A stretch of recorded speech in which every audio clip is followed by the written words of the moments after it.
All right, ladies and gentlemen, we are back for day number 21 of Donald Trump's hush money trial, where we are finally in the home stretch because today is closing arguments. The defense has said that their closing arguments would take around 2 to 2.5 hours, while the prosecution, it seems, will be attempting to bore the jury to death because they have said that theirs will take 4 to 4.5 hours. Of course, this is probably because they have to attempt to repair all the damage from Michael Cohen's testimony that left their case in absolute shambles. And another very interesting turn of events, the judge is allowing the prosecution to have the last word. So to start off with, we will have Todd Blanche arguing for the defense in the closing arguments. And of course, we get to hear everything that is said in the courtroom today, thanks to our guy on the inside, Inner City Press, who is reporting from inside the courtroom and giving us a look at everything that is going on, what the judge is saying, what the prosecution is saying, and of course, what Trump's defense is saying. But you might be wondering why I have a video right here of Robert DeNiro giving a press conference. Well, the reason is because today the regime has brought out reinforcements. The Biden campaign, the Biden regime, I like to call it the Biden regime, is trotting out actor Robert DeNiro to try and justify to millions of Americans this trial and attempt to explain how it is not an absolute and utter sham that bears stark resemblance to third world country kangaroo courts. And I'll give you just a short sample of what he says before I play this. Trump is bad, and that's why we are destroying our justice system. But this is Robert DeNiro prior to closing arguments, spreading fear and lies to the American public. I mean, this is really, even these people over here are kind of, it's kind of crazy. It's really crazy, and this thing, Donald Trump has created this. He should be telling them not to do this, but he's just... You know what, Robert? Since we're playing this game, I think that the Biden regime should be telling the New York justice system that they should not be prosecuting this trial because it is a sham trial. It is fake, and everyone knows it. But the problem is they're not going to tell the New York justice system not to do that because they are behind it in the first place. But Donald Trump, of course, also gave his morning press conference prior to walking into court today. And this is what he had to say. But this is all election hunting, election interfering. It's going after Joe Biden's political opponent because he can't do it himself. And they're helping out. And we have a judge who's highly conflicted. He happens to be corrupt. It's the worst confliction. It's the worst that anybody's seen. Nobody's ever seen anything like it. There can't even be the prospect of an impropriety. And it's a shame. You know what? When he says today is a dangerous day for our country, he is not speaking in hyperbole. He is speaking absolute, just bare facts. It actually is. When you have a judge, a corrupt judge, who is able to put a gag on the political opponent of the person who is in the White House today, and some of the lawyers that are prosecuting him in Alvin Bragg's DA's office are former employees of this president and former employees of Obama as well. It's a very dangerous situation that we are in, and we will see how it plays out. But without any further ado, let's go back into the courtroom where Trump is here. He's got a blue suit on. He's got a red tie on. You saw him in the video earlier. He's looking sharp, as usual. And he's chatting with his lawyer, Emile Beauvais, and Todd Blanche is sipping from a water bottle. All rise. This is the people of the state of New York versus Donald J. Trump. And Judge Bertrand enters the courtroom. All right, you got the court's proposed charges on Thursday. I didn't hear from either one of you. How long will the arguments be?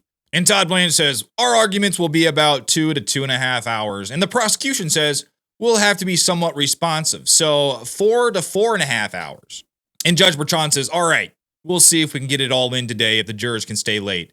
If they can, we'll stay late too. I remind you, stay away from the law in your closing. And the jury enters the courtroom and Judge Bertrand addresses them. You will now hear the summations from the defense first. And Todd Blanche approaches and he gestures to show jurors some slides. And he begins his closing arguments. And he says, I hope everyone had a nice long weekend. We all thank you for your service. You all decide the facts. President Trump is innocent. He did not commit any crimes. The DA has not met his burden of proof. As I told you 5 weeks ago on April the 22nd, you should want and expect more than the testimony of Michael Cohen. You should expect more than Keith Davidson, who was trying to extort President Trump. This case is about documents. It's a paper case. It's not about an encounter with Stormy Daniels 18 years ago that President Trump denies. This is about whether President Trump, while living in the White House in D.C. as leader of the free world, was responsible for book ledgers in New York, which were accurate and not intended to influence the election. Now let's talk about the evidence. The invoices were all submitted by Michael Cohen. You cannot convict President Trump on the word of Michael Cohen. He claims contacts with Schiller, Dylan Howard, Alan Weisselberg, and none of them were called as witnesses. Cohen told lies, pure and simple. You would have to find that the documents contain falsehoods that President Trump intended to defraud. Now let's talk about Michael Cohen's invoices. The staff at Trump Tower only stamped them. Deb Tarasov told you she went with what Michael Cohen put on the invoices. The information on the check was auto-generated, driven by invoices. Some were emails, some were attachments. All were directed to Alan Weisselberg, not President Trump. No fault of her own, Deb Tarasov couldn't remember whether she stapled these particular invoices. She never did anything at the direction of President Trump. Cohen wrote, for services rendered, and he was rendering services in 2017, and there is no question about this. Michael Cohen still was providing services. On May 2017, he wrote, call me to discuss the last open foundation matter. There was litigation from Summers or Vos. That's only 2 examples. Even if it was minimal, there was a retained agreement. Michael Cohen took over $500,000 from Novartis for 6 calls. Anything wrong with that? Michael Cohen bragged about his role as President Trump's personal attorney to Sean Hannity. Mr. Cohen told you lies. A lie is a lie. Mr. Weisselberg asked Cohen for the agreement. You know, the fact that there was a verbal retainer agreement is consistent with another lawyer you heard from, Keith Davidson. Also, Mr. McConney, who is not a lawyer, but he told you of verbal retainers. Now, what makes more sense? That President Trump was paying his personal lawyer $35,000? Or that Michael Cohen would work for free without telling anyone? In life, usually the simplest answer is the right one, and Cohen lied. There is no information that President Trump knew anything about this voucher system. I don't know how the government is going to address that. With quotes from a book with ghostwriters a decade later, that is a red flag. It was booked as a legal expense, as they did with anything submitted by a lawyer. There was no other way to categorize it. The government calls it a crime. That's absurd. It is not a crime. Mr. McConney said so. It's a drop-down menu, legal expense. The government claimed it was a cover-up. That's not what the evidence showed. If there was a conspiracy, no reason to get approval from Don Jr. and Eric. You did not hear from either of them. After a few months, they moved Cohen as personal attorney from the trust to President Trump himself. There are 11 checks. The first 2 were not signed by President Trump. Those checks have nothing about Michael Cohen as a lawyer. They just say retainer. 2 witnesses told you President Trump was very busy. He was running the country. Sometimes he looked at checks, sometimes he did not. Same with the Federal Express. The First Lady and Ivanka also got info that way. There's nothing sinister here. And now Todd Blanche switches to another slide. And the slide reads, case turns on Cohen. And Todd Blanche continues, the government is asking you to convict President Trump on the word of Michael Cohen. For 5 weeks, they asked you to believe Cohen. Cohen asked you to believe he was going to work for free. Do you believe that? The red finch is an absolute lie. The gross it up is a lie. Cohen told you he had no idea and that he didn't even care. The government is going to suggest some sort of tax scheme, but there's been no proof, not even testimony from Mr. Cohen. Cohen told you about his visit to the White House in February of 2017 and claims that President Trump only spoke about the checks. But only 6 days later, Cohen emailed McConney, remind me the monthly amounts. For all those reasons, President Trump is not guilty. But I expect you'll never hear that from Judge Bertrand that a conscious intent to defraud would have to be shown. It can't be. The Trump Organization reported this on a 1099. There was nothing false or misleading. McConney told you there is no way to distinguish on the 1099 form, so no intent to defraud. But even if you get to anything about intent to influence the election, the prosecution fails. They say that in 2017 he was influencing an election that he already won. Every campaign is a conspiracy to seek to win an election. You would have to find unlawful means. I expect they'll argue the August 2015 meeting with Mr. Pecker began a conspiracy. Supposedly Hope Hicks was there. You heard AMI would do what it could. AMI had been doing that for President Trump since 1990s.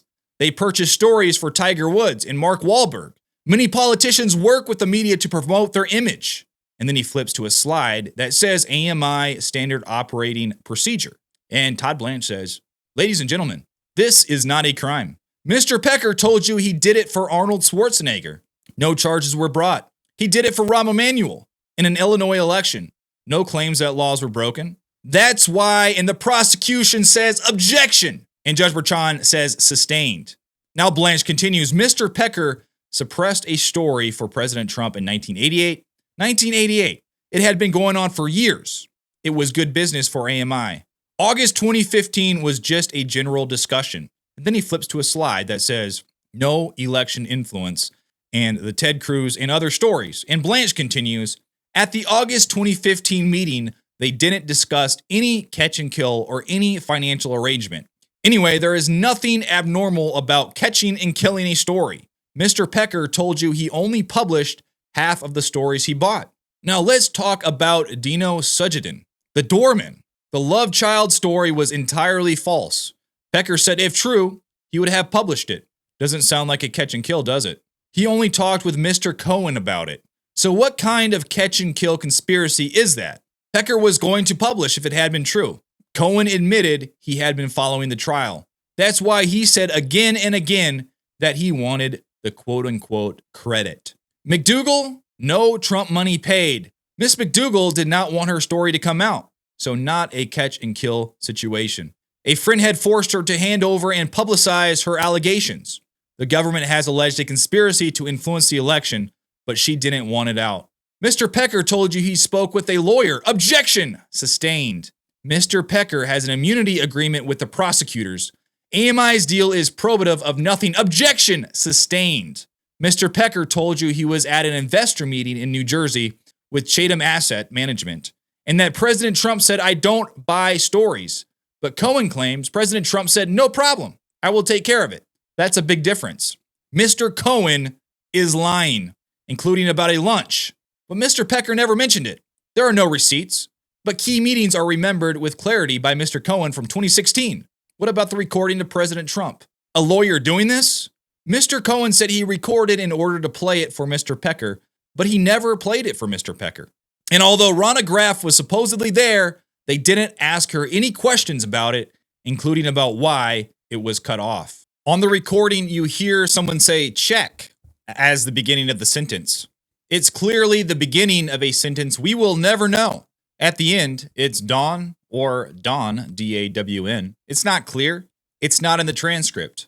Mr. Cohen claims he stopped his super important recording of his client to take a call from Capital One Bank. The form said NIOP, CFNA, VM. That's it.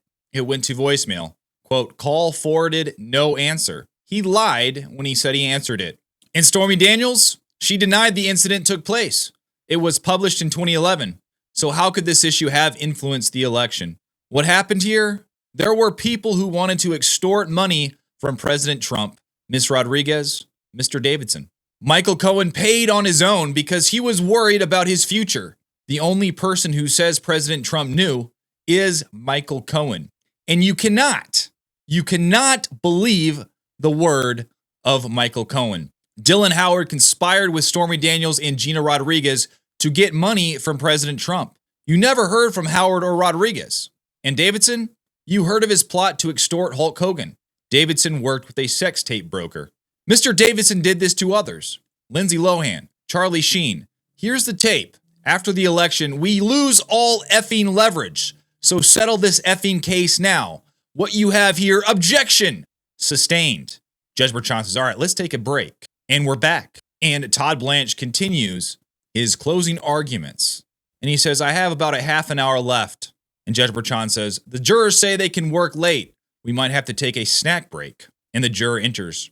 And Blanche continues, what happened with Stormy Daniels in 2016 is consistent with the conspiracy the prosecutors tell you President Trump, Mr. Pecker, and Cohen entered into in 2015. So let's look at it. Ms. Daniels repeatedly denied that there was any sex with President Trump. Stormy Daniels tells you she only denied it due to a threat she says was made to her in a parking lot in 2011. But they were lying about the threats. They were trying to get money in the fall of 2016. And what happened in 2018? Larry Flynt offered to pay her legal fees. Then she had a podcast and a book and a documentary. It has ended well for Ms. Daniels, financially speaking. There's nothing criminal about a non-disclosure agreement. After Access Hollywood came out, they seized an opportunity. October 8th of 2016, Ms. Rodriguez reminded Mr. Howard about Ms. Daniels. Howard thought AMI and Mr. Pecker would pay, and Pecker of AMI wouldn't pay. That's our conspiracy? The Access Hollywood 2005 tape was personal to President Trump. No one wants their family exposed into that type of story. Hope Hicks told you he was concerned about his wife. And Miss Westerhout told you President Trump didn't freak out about the Access Hollywood tape. Let's listen to Michael Cohen to Davidson. And then on tape, Michael Cohen says, what about me? I wasn't going to play penny-wise, pound foolish. And Todd Blanche continues, so Cohen didn't tell President Trump. Mr. Cohen said the amount is not really significant. He had multi-million-dollar apartments. Cohen lied to you that he didn't want a job in the administration. Cohen told Davidson he was in the running for Attorney General or Chief of Staff. Michael Cohen had an axe to grind. Last week, Mr. Costello told you that when he first met with Mr. Cohen told him that President Trump did not know of the payments when they were made in 2016. And Cohen was under stress, talking about offing himself. Mr. Cohen lied to you about Mr. Costello. So how many lies are too many? President Trump never signed the agreement nor side letter. It was Mr. Cohen who added President Trump's name to the side letter. And what President Trump knew in 2016, you only knew from one source. That source is Michael Cohen. He claimed he spoke to President Trump on October the 24th at 8:02 p.m. about the Daniels situation. It was a lie. He called Schiller about the 14-year-old caller. That was perjury. The prosecution on redirect shows you an unremarkable photo of Schiller with President Trump. Of course he was. But the prosecution didn't do anything about Cohen's perjury. Objection sustained. Blanche continues, Mr. Cohen claimed he made a call on his landline, but the records are in evidence and objection. Then there's a whispered sidebar. And Blanche continues, there are no calls to President Trump on that day from Mr. Cohen's phones. Any of them. There are a lot of ways you can assess credibility, but we use an oath. And we learned that Michael Cohen does not take that oath seriously. He's lied to his family, to his banker, to the FEC, to reporters. He is the MVP of liars. He's also a thief. He admitted on the stand to stealing tens of thousands of dollars from the Trump Organization on the way out, and he was never prosecuted. Cohen has been obsessed with President Trump for 2 decades. And then Blanche says, play the audio. And in the audio, Cohen thanks Alvin Bragg, who he says he met countless times. And Blanche continues, he never even met him. He's made millions off of President Trump. He's actively objection sustained. Then Blanche says, I'm almost done. And here are 10 reasons for you to have reasonable doubt. First, the invoices. Cohen created them. President Trump didn't know about them. Second, the Valentine's Day 2017 voucher. No evidence President Trump saw the vouchers. No intent to describe. A 1099 was filed. And similarly, the intent to influence the 2016 election. The prosecutors will try FECA, but no evidence of any willful violation or tax laws. The evidence is only from Michael Cohen. Gross it up. And sixth, AMI would have run the Sudgeton story. There was no catch and kill. Seventh, McDonald. Also no catch and kill. Number 8, Stormy Daniels' story was already public. Number 9 is a manipulation of evidence. We have caught them. They showed Mrs. Trump's text to call her husband, but then there was no call. They didn't show you the text about the 14-year-old caller. We did. And when was the phone synced? Mr. Cohen lied. And now finally, Michael Cohen. He's the human embodiment of reasonable doubt. He lied. He is biased and motivated to tell you a story that is not true. They say Tom Brady is the GOAT. Cohen is the GLOAT, greatest liar of all time. Cohen lied to each of you repeatedly. You cannot send someone to prison based. Objection sustained. Blanche says, thank you, jurors. You have been listening. This isn't a referendum on President Trump. If you focus on the evidence, this is a quick and not guilty verdict. And Judge Bertrand says, we'll break to 2 o'clock. And now Judge Bertrand says, Mr. Blanche, your comment about President Trump facing jail was outrageous. I will give a curative instruction. I will see you at 2 o'clock. And there you have it, ladies and gentlemen. That is the closing arguments for the defense. What do you think? This part right here is my personal favorite part of Todd Blanche's closing argument. He said, they say Tom Brady is the GOAT. Michael Cohen is the GLOAT, greatest liar of all time. Wow. That's a great, that is a great line. That is a fantastic line. And I think he gave a fantastic closing argument. I mean, he went through 10 reasons why this whole trial is a complete sham job. And he ended with Michael Cohen in this line right here, where he said Michael Cohen is the GLOAT, greatest liar of all time. But let me know what you think about this. I'm going to do a second video later today on the prosecution's closing arguments. And that will come out as soon as the transcript is updated. This is being updated live, so I try to get it out as quickly as possible. I start reading the transcript before they are even done, and I try to get it finished about close to the time that they get finished. So make sure you subscribe and hit the notification bell so you can get notified when I upload that video. But let me know what you think about this down below in the comments. Like and subscribe to my channel. I'd really appreciate it. But until then, I'll see you on the next one.